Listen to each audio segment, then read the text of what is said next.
Пишано е: бесплатно добивте, бесплатно давајте. Се однесува за христијани, за луѓе кои припаѓаат на Господ Исус Христос, за луѓе кои го живеат Христовиот живот, за луѓе кои се едно тело, еден дух со Господ Исус Христос. Затоа заедници кои велат дека се христијани, кои наплаќаат услуги, на вистина излегуваат од тој царски закон на љубовта. Било да се работи за обредни постапки, погреби, свадби, продавање Библии, разни предмети, или пак за молитвени терапии, каде што ти наплаќаш или не наплаќаш молитви. Исто така е да излезеш од царскиот закон на љубовта, непочитување на Светото Писмо и сомнеш, недоволно вера дека Господ Исус Христос ќе ти надополни. Знаете, секогаш кога нешто ќе се прашам и ќе се двоумам, тој ми рече: јас ќе ти надополнам, ти врши ја мојата работа, а јас ќе ти помогнам да ја завршиш ти твојата работа.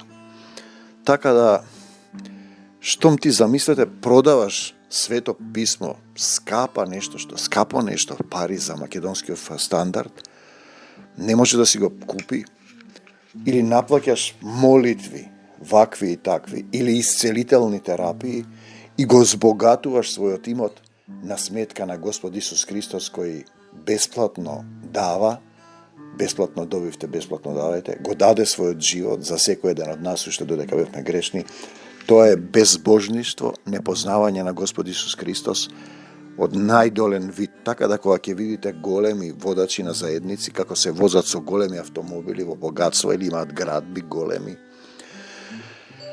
сетете се на оној стих: не собирајте богатство на земјата, каде што ги јадат молецот и рѓата и каде што крадците ги поткопуваат и крадат, туку собирајте си богатство на небесата, каде што ни молец ниту рѓа ги јаде и краци не ги поткопуваат ниту крадат. Ете, тоа е пораката за сатанската синагога, за евреи кои не се евреи, за лажни евреи кои велат дека се евреи, а не се, за божемни христијани.